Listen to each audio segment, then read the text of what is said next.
Hello everyone, welcome to study time channel. Let's gain knowledge and update ourself. तो आज के इस part 2 में हम पूर्व मध्यकालीन भारत के जो अगला पार्ट है उसको हम कवर करने वाले हैं। और पिछले फर्स्ट पार्ट में मैंने आपको गुप्तों के पतन के बारे में बताया था और ये भी बताया था कि जो नॉर्दर्न इंडिया है वहाँ पर राजपूतों का जो उत्कर्ष जो है वो बढ़ जाता है। और वहाँ पर हमने राजपूतों के जो 3 किंगडम्स हैं उनके बारे में डिटेल में पता किया था। और काफ़ी लंबा वीडियो हो गया था, लेकिन अब मैं इस सेकंड पार्ट में उसको पूरा कवर करने की कोशिश करूंगा। तो ये आप यहाँ पर टेबल देख रहे हैं और मैंने आपको बताया था कि जो पूर्व मध्यकालीन भारत में 3 घटनाएं हुई थी, उत्तरी भारत में, दक्षिणी भारत में और अरबों का अटैक हुआ था। ठीक है, तो पिछले पार्ट में हमने नॉर्दर्न इंडिया के कुछ राजपूतों के बारे में देखा था। तो इस पार्ट में मैं आपको एक बार क्लियर बता देता हूं कि कितने उस समय पे जो मुख्य राजपूत जो घराने जो थे उत्तर भारत में राज कर रहे थे, कितने सदन में कर रहे थे। ठीक है, तो यहाँ पर चंदेल आते हैं, उसके बाद परमार ऑफ मालवा आते हैं, चालुक्य ऑफ गुजरात हैं, पाल्स ऑफ बंगाल हैं, सेन किंगडम है, करकोट डायनेस्टी है, उत्पल डायनेस्टी है और लोहार डायनेस्टी है।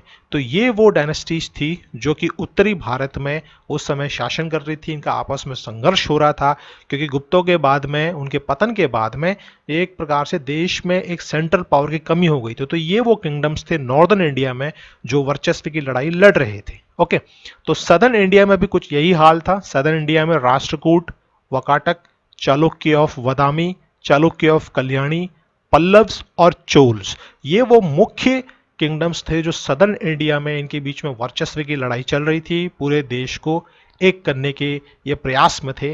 बहुत इनके बीच में फाइट हुई थी। ओके, तो इन सब राजाओं के बीच में जो आपसी युद्ध हुए और जो इनके बीच में घटनाएं घटी हैं, उससे देश का जो एक प्रकार से दुर्गति हो रही थी, क्योंकि ये आपस में ही लड़ रहे थे और इन्होंने ये ध्यान नहीं दिया कि जो वेस्टर्न बॉर्डर ऑफ इंडिया है वो कितना वीक होता गया है।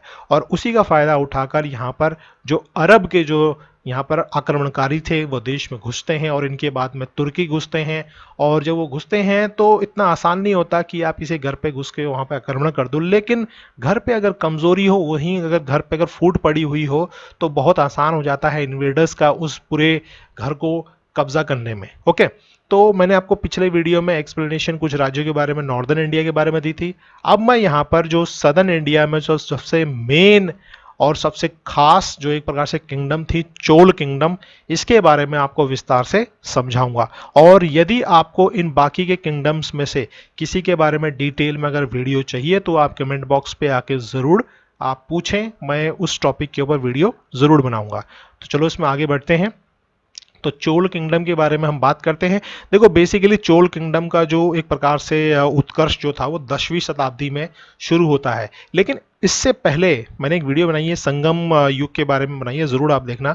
वहां पर संगम युग में सबसे ज्यादा अगर एक्सप्लेनेशन दी गई है तो चोल राजाओं के बारे में दी गई है। ठीक है, तो ये कह सकते हैं कि तीसरी शताब्दी जो थी, 300 एडी जो था, तब से आप कह सकते हो चोल साम्राज्य था। तो चोल साम्राज्य को 3 भागों में आप डिवाइड कर सकते हैं। ठीक है, एक तो है प्रारंभिक चोल, फिर उसके बाद यहाँ पे आते हैं विजयलय चोल और चालुक्य चोल। तो ये 3 भागों में आप इन चोलों को डिवाइड कर सकते हो। तो प्रारंभिक चोलों में बेसिकली 2 राजाओं के बारे में डिटेल में बताया गया है जो सबसे खास थे। संगम युग के जो राजा थे वो कौन थे? करिकाल और कोचेन गणन। तो ये संगम युगीन चोलों में सबसे महानतम नरेश थे। ओके, तो अब हम बात करते हैं यहाँ पर विजयालय चोलों के बारे में। अब क्योंकि 9वीं शताब्दी से चोल जो है ये इनका एक प्रकार से उत्कर्ष मतलब चरम सीमा तक पहुंचती है और ये बहुत लंबा साम्राज्य बनाते हैं।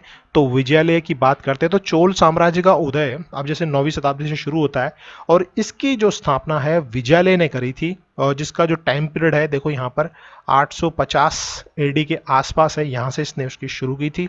और यहाँ पर इसने क्या किया था कि जो तंजौर पर इसने अटैक किया था और उसको जीता था। और यहाँ पर इसने पल्लवों का भी हराया था। और पल्लवों को बेसिकली हराना क्या था कि ये इनके सामंती थे और सामंतों के अंतर्गत जब इनकी शक्ति बढ़ती गई तो इन्होंने उन्हीं को हराकर अपना एक साम्राज्य बनाने का प्रयास किया। ओके, तो विजयालय ने जो सेकंड युगीन जो एक प्रकार से चोल हैं वो शुरू करते हैं। अब उसके बाद हम आगे बढ़ते हैं, आदित्य प्रथम की ओर बढ़ते हैं और जिसका जो साम्राज्य जो था 880 एडी से शुरू होता है। ठीक है, और आप ये कह सकते हैं कि आदित्य प्रथम ने चोल जो थे, जो पहले सामंत थे, क्योंकि संगम युग से आते आते आते ये सामंतों तक पहुंच गए थे, ये अधीन हो गए थे, लेकिन आदित्य प्रथम ने चोलों को स्वतंत्र, पूर्ण रूप से स्वतंत्र घोषित कर दिया था। ठीक है। और द्रविड़ देश में अगर चोल आधिपत्य की अगर किसी ने स्थापना करी थी तो वो सही में था परांतक। ठीक है, तो यहां पर आता है ये परांतक। तो आदित्य ने क्या किया, चोलों को सामंत प्रथा से अपने आप को आजाद किया और अपना एक अलग से राज्य बनाता है। ठीक है, और इसने बहुत से जो साम्राज्य थे उनको जीतना भी शुरू किया था और उसको आगे बढ़ाया था परांतक वन ने 907 एडी में। ठीक है, और इसने क्या किया था, जो मदुरा के जो पांडे राजा थे उनको हराया। ठीक है, और 915 ईस्वी में ने जो परांतक था, इसने वेल्लूर के युद्ध में पांड्य और श्रीलंका के जो ज्वाइंट फोर्सेस थे उसको हराया। अब देखिए, पांड्य और जो श्रीलंका थे ये आपस में एलाइज थे, और जो चोल जो थे ये पांड्यों और श्रीलंका के दुश्मन थे।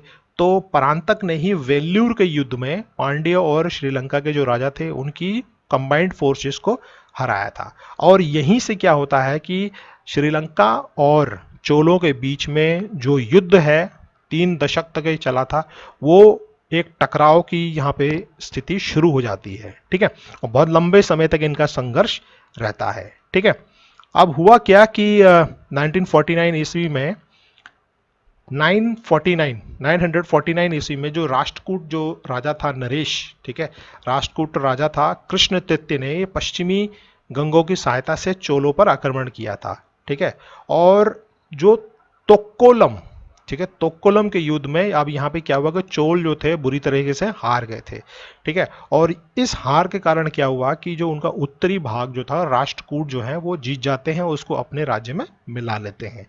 तो ये किसके टाइम पे हुआ था, सब परांतक के टाइम पे हुआ था। ठीक है, अब मैं जिन राजाओं की बात करने वाला हूं ये चोल साम्राज्य के सबसे महानतम राजाओं में थे। इन्होंने अपने चोल साम्राज्य की ख्याति को बहुत दूर दूर तक फैलाया था। इनका जो साम्राज्य जो था मलय मतलब इंडोनेशिया, कंबोडिया तक इन्होंने पहुंचाया था। ठीक है, तो मैं सबसे पहले बात करूंगा राज प्रथम। तो 985 एडी में इसका साम्राज्य शुरू होता है। ठीक है, और इसी के राज्यारोहण के साथ में ही चोल इतिहास की महानतम युग प्रारंभ होता है। ठीक है, अब सबसे पहला इसका काम क्या था कि इसने चेरों की, चोलों के जो साउथ में जो कुछ राज्य थे जैसे चेर थे, पांड्य थे, पल्लव थे, तो उन्हीं में ही चेरों की नौसेना को इसने हराया था। कहाँ पर, कंडलूर के आसपास एक जगह है वहां पर इसने इसको हराया था। ठीक है, और उसके बाद में उसने चालुक्य, मदुरै, पांडे और दक्षिणी मैसूर के जो गंग राजा थे उनको भी उसने हराया है। तो इस प्रकार से यहाँ पर इसका विजय अभियान चालू होता है।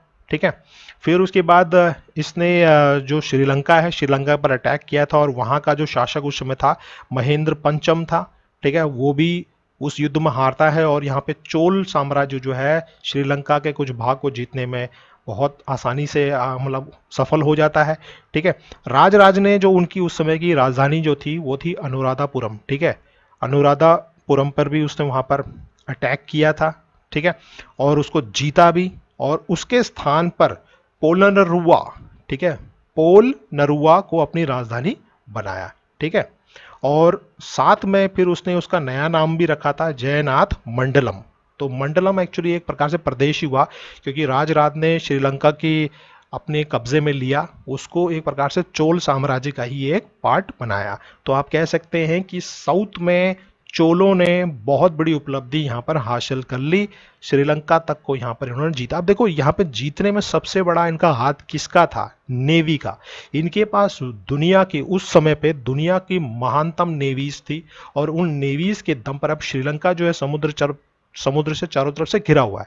तो उस समुद्र को कब्जा करने के लिए पावरफुल नेवी का होना बहुत जरूरी था। तो चोल साम्राज्य जो था नेवी के मामले में बहुत ही पारंगत थे। उनसे पहले एक प्रकार से पल्लवों ने कोशिश करी थी कि नेवी का इस्तेमाल करके कंट्रोल करना, लेकिन पल्लवों के बाद में जो ये हाथ में आया, पूरे जो अरेबियन सी हो, चाहे वो बंगाल की खाड़ी हो, और यहाँ तक कि आपके मलय पेनिनसुला जो है, इंडोनेशिया हो, इतने बड़े समुद्री मार्ग को कब्जा करने में इनकी नेवी का बहुत बड़ा हाथ था। ठीक है, और यही श्रीलंका तक ही राजराज यहाँ पर रुका नहीं था। उसने उसके बाद में बहुत से जो समुद्री जो एरिया हैं, जैसे इसने कलिंग को भी जीता है। और इसने बहुत सारे जो समुद्री जो प्रदेश थे, जैसे उनमें आपका लक्षद्वीप था और मालदीव, ठीक है। तो मालदीव को जीतने के बाद में एक प्रकार से चार चांद लग गए थे इनके साम्राज्य में, ठीक है। और उसके बाद श्रीलंका को जीतने के बाद में एक प्रकार से इनका जो साउथ ईस्ट एशियन जो लोग कंट्रीज हैं उनके साथ में व्यापार जो है बड़ी आसानी से आगे की तरफ बढ़ता है, ठीक है। तो अब यहाँ पर देखिए एक मंदिर का नाम बता रहा हूँ, बृहदेश्वर मंदिर, ठीक है। और ये एक प्रकार से चोल स्थापत्य कला का बहुत बड़ा नमूना था, ठीक है। बृहदेश्वरी पेपर में आ सकता है, बृहदेश्वर मंदिर या राज राजेश्वर मंदिर जो है भगवान शिव को समर्पित था, तो चोल के ही टाइम पे बना था, तो राज प्रथम के टाइम पे बना था, ठीक है। और यही नहीं, मैंने आपको बताया कि इनका व्यापार जो था वो मलय श्री विजय एक जगह थी, श्री विजय आज का जो प्रेजेंट डे इंडोनेशिया है वहां तक साम्राज्य था, और वहां से क्या था, इन्होंने ट्रेड रूट को जीता, जो ट्रेड रूट जो था चाइना तक जाता था, और इसी के दम पर इनका जो एक शिष्टमंडल जो था, मतलब दूत मंडल जो था वो चाइना तक गया था, उसी मार्ग से गया था। तो ये राज प्रथम, यहाँ पर ये इसकी उपलब्धियां हैं। उसके बाद में इसका पुत्र आता है राजेंद्र प्रथम, ये तो अपने पिता से 10 कदम और आगे बढ़ा, और इसने अपने पिता की जो ख्याति जो थी उसको और आगे बढ़ाया। इसने साम्राज्यवाद की तो नीति जो थी इसके पिता की उसको बहुत आगे बढ़ाया, ठीक है। इसने अपने शासन के 5वें वर्ष में ही पूरे श्रीलंका को जीत लिया, ठीक है। और वहां का राजा जो था महेंद्र पंचम, अब देखिए पहले महेंद्र पंचम तो उसके पिता से हारा लेकिन बंदी नहीं बनाया सका, राजेंद्र प्रथम ने पूरे श्रीलंका को जीत लिया और महेंद्र पंचम को ही बंदी बनाकर उसको चोल साम्राज्य में भेज दिया, ठीक है। अब श्रीलंका को जीतने के बाद में ये सिर्फ रुका नहीं यहां पर, इसने इसके बाद में पांड्यों को हराया, चेरों को हराया, ठीक है। और बहुत बड़ा साम्राज्य जो था इसने अपने राज्य के अंतर्गत किया। देखिए चोल साम्राज्य में एक बहुत बड़ी उपलब्धि ये थी कि ये केवल सदर्न इंडिया की तरफ ही नहीं बढ़े, ये नॉर्दर्न इंडिया की तरफ भी बढ़े। इन्होंने गंगा नदी को तक वहां तक छुआ था, और वहां पर जो महिपाल जो था उस समय पे बंगाल शासक था, ठीक है, उस तक को हराया है। और गंगा घाटी के अभियान की सफलता पर राजेंद्र ने एक बहुत बड़ा अपनी एक उपाधि ली थी, जिसको इसको कहते थे गंगैकोंड चोल, ठीक है। तो ये इसको बहुत बड़ी एक प्रकार से उपाधि मिली थी, ठीक है। और इसने जो गंगैकोंड नाम लेने के बाद में गंगैकोंड चोलपुरम नाम की एक राजधानी भी वहां पर बनाई थी, ठीक है। और वहां पे इसने बहुत से डेवलपमेंट के काम भी करे थे, ठीक है। अब देखिए राजेंद्र प्रथम जो था इसकी जो सबसे बड़ी एक प्रकार से विजय जो थी वो थी 1035 में, जो कि कडारम के जो कडारम नाम की एक जगह है, ठीक है, वहां पर इसने श्री विजय साम्राज्य को जीता था, ठीक है। श्री विजय विजय जो है आज का जो इंडोनेशिया जो है वो है, ठीक है। और मैं आपको पहले बताया सबसे बड़ी इनकी उपलब्धि थी इनका जहाजी बेड़ा, ठीक है। तो उस जहाजी बेड़े के दम पर इसने श्री विजय साम्राज्य को भी हराया, ठीक है। अब देखिए क्यों इसने श्री विजय को जीता, इतनी लंबी दूरी तय करके इसकी सेना जो है इंडोनेशिया जाती है। देखिए सबसे पहले इसके दो कारण हो सकते हैं, ठीक है। एक तो यह कि पूर्वी जगत के साथ में जो चोलों का जो व्यापारिक संपर्क था वो वहां पर ये जो श्री विजय जो साम्राज्य था उसका बाधक बना हुआ था, क्योंकि जब आप मलय जो पेनिनसुला देखेंगे, ठीक है, जैसे कि आपका ये इंडिया का ये वाला पोर्शन है, ठीक, मैं कोशिश करता हूँ यहाँ पे एक्सप्लेन करने की। ये इसने अंडमान निकोबार आइलैंड्स को जीता। फिर जब आप यहाँ बढ़ते हैं तो जब यहाँ पर ये जो पोर्शन आता है, ठीक है, ये वाला पोर्शन आप देखेंगे छोटा सा नैरो पॉइंट से आता है, तो बीच में से ये जो है ये एक रूट जाता है चाइना को, ठीक है। तो इन दोनों साम्राज्यों को यहाँ पे जीता, मतलब इसे इंडोनेशिया का ये पूरा पार्ट जीत लिया। और क्योंकि ये श्री विजय साम्राज्य जो था एक प्रकार से व्यापार में बाधक बना हुआ था चाइना की तरफ, तो इसीलिए उसने श्री विजय साम्राज्य को जीता, ठीक है। कि पहले इनके संबंध अच्छे थे लेकिन बाद में उसको जीतना पड़ा, ठीक है। और उसके बाद में जो उसने अपने पिता द्वारा जो स्थापित औपनिवेशिक साम्राज्य था उसका विस्तार भी करना था, तो अपने पिता के सपने को भी पूरा किया और व्यापारिक मार्ग को भी उसने प्रशस्त किया। तो इसीलिए इसने इंडोनेशिया तक अपनी सेना भेजी और उसकी नेवी जो थी उस समय अव्वल थी, तो यहां पर ये जीतता है, ठीक है। तो ये सारी की सारी जो घटनाएं थी ये राजेंद्र प्रथम के टाइम पे थी। तो आप कह सकते हैं कि चोलों में ये दोनों राजा जो थे, राज प्रथम और राजेंद्र प्रथम, इन दोनों ने जो चोलों की जो प्रकार से ख्याति जो थी दूर दूर तक फैलाई। उसके बाद में देखिए राजाधिराज प्रथम आते हैं यहाँ पर। ये जो साम्राज्य इनको मिला था 1044 एडी में मिला था। तो राजेंद्र प्रथम की मृत्यु के पश्चात ही उसका ये बड़ा बेटा था राजाधिराज, ये उत्तराधिकारी बनता है। ठीक है, उसने भी चेर, पांड्य और श्रीलंका के संघों को तोड़ने में बहुत बड़ी सफलता हासिल करी, क्योंकि चेर, पांड्य और श्रीलंका का जो संघ था ये एक हो गया था चोलों के खिलाफ, तो उसने उनको तोड़ने में बहुत बड़ी सफलता भी यहाँ पर प्राप्त करी थी। ठीक है, और उसने अश्वमेध यज्ञ भी किया था, ठीक है, अपने विजयों के उपलक्ष्य में। लेकिन राजाधिराज के बाद में, राजाधिराज प्रथम के बाद में बहुत से कमजोर यहाँ पर शासक अब आने लग जाते हैं, जैसे राजेंद्र द्वितीय इसके बाद आता है, वीर राजेंद्र आता है, फिर कुलोत्तुंग प्रथम आता है। ठीक है, फिर उसके बाद विक्रम चोल आता है। ठीक है, और ये जो शासन मतलब जो इनका था ये थोड़ा सा कमजोर होता जाता है, क्योंकि एक तो देखिए कारण कौन कौन से होते हैं, इनके खुद के आपस में फूट पड़ने लग गई थी, और साम्राज्य के अंदर ही जब कमजोर शासक आता है तो सामंत जो होते हैं ये अपने आप को स्वतंत्र करने का प्रयास करते हैं। तो ये जो राजा जो थे इन्होंने कभी उनके ऊपर कंट्रोल करने की कोशिश भी नहीं करी थी। ठीक है, और इनके हाथ से जो थे इनके समुद्रिक मार्ग जो थे वो भी निकलते जा रहे थे, क्योंकि अब संघ बनते जा रहे थे, चेर हो गए, पांड्य हो गए, श्रीलंका के संघ जो थे, ठीक है, ये आपस में जुड़ते जा रहे थे। तो इन कारणों से, जो इनके कमजोर शासकों के कारण के वजह से चोल साम्राज्य जो है इसका यहाँ पर पतन होता है। ठीक है, तो ये थी आपके सामने चोल साम्राज्य के बारे में कंप्लीट डिटेल, और अगर आपको कोई सवाल इसमें से हो तो आप जरूर मेरे को करना। ठीक है, अब मैं आपको थोड़ा सा यहां ले चलता हूं, मध्यकालीन भारत की और नजदीक हम बढ़ने वाले हैं। यहां पर हम बात करेंगे भारत पर अरबों का आक्रमण, ठीक है, और टर्किश इन्वेजन। अब देखिए यहां पे पिक्चर के थ्रू आप समझेंगे, अरब लोगों ने अटैक किया, ठीक है, उसके बाद टर्किश इन्वेजन यहाँ पे हुआ, मतलब तुर्की के लोगों ने अटैक किया और अरब लोगों ने अटैक किया, किसके लिए? केवल भारत के लिए। देखिए ये मेनली जो अरब के जो लोग जो आक्रमणकारी थे और तुर्की के जो आक्रमणकारी थे ये सब लुटेरे थे। ठीक है, इनका मेन जो यहाँ पे टारगेट था भारत की जो उस समय संपत्ति जो थी उसको लूटना था। ठीक है, अब क्योंकि अरबों के बीच में और भारत के बीच, अरब और भारत के बीच में प्राचीन काल से बहुत बड़ा व्यापारिक संबंध रहा था। ठीक है, लेकिन जो अरब लोगों की जो जीत हम देखते हैं 7वीं शताब्दी के आसपास, जो अचानक ये एक जीतना शुरू कर देते हैं, चारों तरफ बड़े बड़े क्षेत्रों को जीतना शुरू करते हैं, बहुत आश्चर्यजनक बात है। ठीक है, लेकिन कभी भी अरब के जो लोग जो थे वो भारत पर अपना स्थायी प्रभाव नहीं छोड़ सके। ठीक है, अरब पहले मुसलमान आक्रमणी थे जिन्होंने भारत पर आक्रमण किया था। ठीक है, अब ये कैसे घुसे भारत में? जो मकरान का जो मरु प्रदेश है उसके जितने भी समतली मार्ग है ये वहां से सिंध में प्रवेश यहाँ पर करने में सफल हो जाते हैं। अब सिंध में जो उस समय के जो राजा जो थे, ठीक है, कौन थे? जो दाहिर था, शासक था उस समय, सिंध का शासक था दाहिर। उसका एक प्रकार से नकारापन और उसकी जो दूरदर्शिता है, फोर साइटेडनेस जो था, उसके कारण ही जो थे अरब इन्वेडर्स जो थे सिंध में आते, क्योंकि सिंध भारत में घुसने का एक बहुत बड़ा मार्ग था। ठीक है, अब यहाँ पर सबसे पहले कौन आता है? मोहम्मद बिन कासिम। ठीक है, तो 712 ईस्वी के आसपास जो मोहम्मद बिन कासिम था इसने क्या किया कि सिंध पर सफल आक्रमण कर दिया। ठीक है, और यहाँ पर उसने थट्टा के आसपास का जो देवलगढ़ जो बंदरगाह है उसको भी अपने अधीन करा। यहाँ पर एक युद्ध का नाम आता है रावर का युद्ध।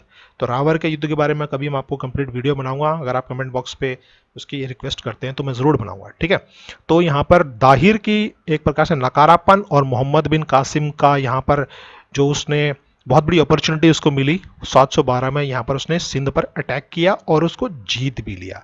अब यहाँ पर सिंध जो था भारत के अंतर्गत आ जाता है। अब क्योंकि मैं आपको पहले बताया इनका मेन मकसद था यहाँ की संपत्ति लूटना, और संपत्ति लूटने के साथ में यहाँ पे इन्होंने बहुत ज्ञान भी प्राप्त किया। ठीक है, जैसे इन्होंने जैसे पंचतंत्र के आपको बताता हूँ, पंचतंत्र गुप्तों के टाइम पे शुरू हो गई थी और इसका अनुवाद अरबी भाषा में किया गया था। ठीक है, और अलबरूनी जैसे बहुत से जो उस समय लेखक जो थे ये आए और अरब लोगों आक्रमणकारियों के साथ में आए, उन्होंने अपना यहाँ पे लेख करना शुरू कर दिया। ठीक है, तो ये जो घटनाएं जो थी ये सिद्ध करती हैं कि यहाँ पर अरब ही पहले तो जो लोग थे जिन्होंने भारत पर आक्रमण किया। ठीक है, अब उसके बाद हम बात करते हैं तुर्की का इन्वेजन। भारत में जो अरबों ने जो चीज प्रारंभ करी थी, अटैक, लूटो, उसको कंप्लीट किया था यहाँ पर तुर्की के लोगों ने। ठीक है, अब तुर्की आक्रमण भारत के इतिहास में बहुत बड़ी घटना थी। ठीक है, और इन आक्रमणों से बहुत बड़ा एक प्रभाव पड़ता है, चाहे वह सामाजिक हो, चाहे राजनीतिक हो, आर्थिक हो, धार्मिक हो, बहुत परिवर्तन हमको यहाँ पे देखने को मिलते हैं। ठीक है। और तुर्की शासन जो था एक जनजातीय संगठन पर आधारित था। ठीक है। अब देखिए इनके खलीफाओं के बारे में आपको थोड़ा सा मैं बताता हूँ, क्योंकि खलीफा जो है इनके एक प्रकार रिप्रेजेंटेटिव ऑफ गॉड हैं इस धरती पे, ये मानते हैं कुरान में। तो मोहम्मद पैगंबर के बाद में इनके खलीफा कौन कौन आए, जैसे अबू बकर, उमर आए, उस्मान आए, अली आए। ठीक है। तो खलीफा शब्द का मतलब प्रतिनिधि होता है। तो मुसलमान धर्म में जो खलीफा होता है बहुत बड़ा पद रखता है। ठीक है। तो खलीफाओं की जो पहली राजधानी थी वो थी मदीना। ये सवाल आ सकते हैं। खलीफाओं की पहली राजधानी थी मदीना। फिर जो उमैया वंश आता है उसका शासक कौन था, याजिद था। ठीक है। उसकी राजधानी उसने मदीना से दमिश्क चेंज करी। फिर उसके बाद अब्बासी खलीफा आते हैं। अब्बासी खलीफाओं ने अपनी जो राजधानी थी दमिश्क से बगदाद। अब अब्बासी खलीफाओं के टाइम से आप कह सकते हैं टर्की इन्वेजन यहाँ पे शुरू होता है, देखने को मिलता है। ठीक है। एक वंश का नाम है यामिनी। तो इसका जो संस्थापक था अलब्तगीन था। ठीक है। और इसने गजनी को अपनी राजधानी बनाई। अब कहानी यहां से शुरू होती है गजनी से। ठीक है। और यह अलब्तगीन का पुत्र था सुबक्तगीन। ठीक है। सुबक्तगीन प्रथम, ये ऐसा पहला प्रथम तुर्की का शासक था जिसने भारत पर आक्रमण किया था। ठीक है। और इसने भारत में कब आक्रमण किया, जब उस समय पे ये गजनी का जो मतलब जो काबुल के आसपास का जो सिंध का जो एरिया जो था, उस समय भारत का जो हिंदू शाही शासक जो था उसका नाम था जयपाल, वो वहां का राजा था। तो इसके शासन के ऊपर इसने अटैक किया सुबक्तगीन ने, और उसको वहां पर हराया। ठीक है। तो यहां पर हम कह सकते हैं टर्की इन्वेजन शुरू हो जाता है राजा जयपाल की हार के बाद में। बहुत बड़ा एरिया इनको मिल जाता है, कंधार हो गया, काबुल हो गया। अब यहां पर शुरू होती है मोहम्मद गजनवी की एंट्री। तो सुबुक्तगीन जो था उसकी विजयों से बहुत ज़्यादा उत्साहित हो गया था महमूद गजनी। तो इसी ने ही 1009 ईस्वी में से लेके 1027 तक भारत में 17 बार आक्रमण करे थे। ठीक है। तो मोहम्मद गजनी की कहानी यहाँ से शुरू हो जाती है। 17 बार आक्रमण करे, और आप सब जानते हैं कि 17 बार आक्रमण में इसने देश को बुरी तरीके से लूटा है। ठीक है। इसका मेन मुख्य उद्देश्य होता था भारत की संपत्ति को लूटना और उसको अपने देश गजनी लेके जाना। गजनी में तो एक प्रकार से भगवान था, लेकिन जो बाकी के जो एरिया थे वहां पर इसकी जो छवि है ये एक लुटेरे के रूप में ही है। इसके कुछ मैं अगर उल्लेखनीय मतलब बातों में मतलब जो इसके अटैक्स थे उनके बारे में बताऊं, जैसे इसने नगरकोट पर 1006 ईस्वी में अटैक किया, थानेश्वर में 1012-13 ईस्वी में अटैक किया, मथुरा और कन्नौज को ये रौंदता हुआ 1016-18 में ये गुजरात पहुंच गया सोमनाथ मंदिर में। और सोमनाथ मंदिर को 1025 ईस्वी में इसने बुरी तरीके से वहां पर लूटा है। और इसका जो आखिरी युद्ध जो था 1027 ईस्वी में हुआ था जाटों पर। ठीक है। तो ये आप कह सकते हैं महमूद गजनवी जो था इसका जो मेन यहां पर मुद्दा था सिर्फ लूटना, पूरे भारतवर्ष को लूटा और ये चला जाता था अपने देश में। ठीक है। ये कभी भी यहां पे स्थायी नहीं हुआ। अब देखिए महमूद गजनी जैसा एक आक्रमणकारी के साथ में बहुत से दरबारी भी आए इसके, जैसे अलबरूनी आया, फिरदौसी आया, उतबी, ये जितने भी विद्वान जो थे ये सब इन आक्रमणकारियों के साथ में भारत आते थे और यहाँ से बहुत सी नॉलेजेबल चीज़ें ये लोग लेते थे और चले जाते थे। बहुत बड़े बड़े लेख लिखे गए, जैसे अलबरूनी महमूद के मतलब अलबरूनी जो था उसने जो महमूद गजनी था उसके आक्रमण के समय पे ही भारत आया था। ठीक है। और उसकी किताब का नाम है किताबुल हिंद, इसी ने लिखी है अलबरूनी ने। ठीक है। और इसी किताब से आप जो भारत का जो तत्कालीन इतिहास है उसको जान सकते हैं और भी अच्छी तरीके से। ठीक है। तो ये महमूद गजनी की कहानी है। उसके बाद महमूद गजनी के बाद भी तुर्की के लोग रुके नहीं, यहाँ पर मोहम्मद गौरी की एंट्री होती है। तो 12वीं शताब्दी के मध्य में गौरी वंश का उदय होता है। ठीक है। तो मोहम्मद गौरी जो था ये पहला आक्रमणकारी था। ठीक है। 1175 ईस्वी में ये मुल्तान पर अटैक करता है। ठीक है। और उसी समय पे मुसलमान शासक मुल्तान में होते हैं, वो हारते हैं। ठीक है। मोहम्मद गौरी इस प्रकार से बहुत बड़े बड़े युद्ध जीतता है और इसका जो मेन फाइनल बैटल जो होता है तराइन का युद्ध होता है 1191। ठीक है। ये तराइन का पहला युद्ध है, किसके खिलाफ, पृथ्वीराज चौहान तृतीय के खिलाफ होता है। ठीक है। तो पहले युद्ध में पृथ्वीराज चौहान जीत जाते हैं और वो उसको छोड़ देते हैं। सबसे बड़ी गलती ये होती है कि आप उसको छोड़ रहे हैं, लेकिन राजपूत जो थे इनकी सबसे स्पेशल क्वालिटी होती है कि निहत्तों पे कभी वार नहीं करते, तो ये उनका बहुत बड़ी उपलब्धि थी। लेकिन तराइन के दूसरे युद्ध में पृथ्वीराज चौहान को हारना पड़ता है, उनको बंदी बना के वो अपने साथ लेके चला जाता है। तो आप ये कह सकते हैं कि तराइन का जो दूसरा युद्ध जो था, दूसरी लड़ाई जो थी, भारतीय इतिहास में सबसे बड़ी निर्णायक लड़ाई जो होती है। ठीक है। क्योंकि उस समय चौहानों का जो राज्य था उत्तरी भारत में सबसे मेन राज्य था। ठीक है। और उत्तरी भारत में यहीं से तुर्कों की एंट्री पूरे देश में हो जाती है। ठीक है। और 1194 में मोहम्मद गौरी कन्नौज के शासक पे भी अटैक करता है। उस समय उस कन्नौज का शासक जयचंद था, उसको भी वो हराता है चंदावर के युद्ध में। बहुत इंपॉर्टेंट है चंदावर का युद्ध, तराइन का युद्ध, ठीक है। तो 1206 ईस्वी में गौरी की मृत्यु होती है। उसके बाद ऐबक हमारे देश का यहाँ पर सुल्तान बनता है और एक नए वंश की नींव डालता है जिसको हम गुलाम वंश कहते हैं, ठीक है। तो ये था यहाँ पर पूर्व मध्यकालीन भारत की एंडिंग, और मोहम्मद गौरी की मृत्यु के बाद में गुलाम वंश से आप मध्यकालीन भारत की ओर बढ़ते हैं। तो I hope you like this video and do subscribe my channel for more videos. Keep updating yourself. आपका दिन शुभ हो। धन्यवाद।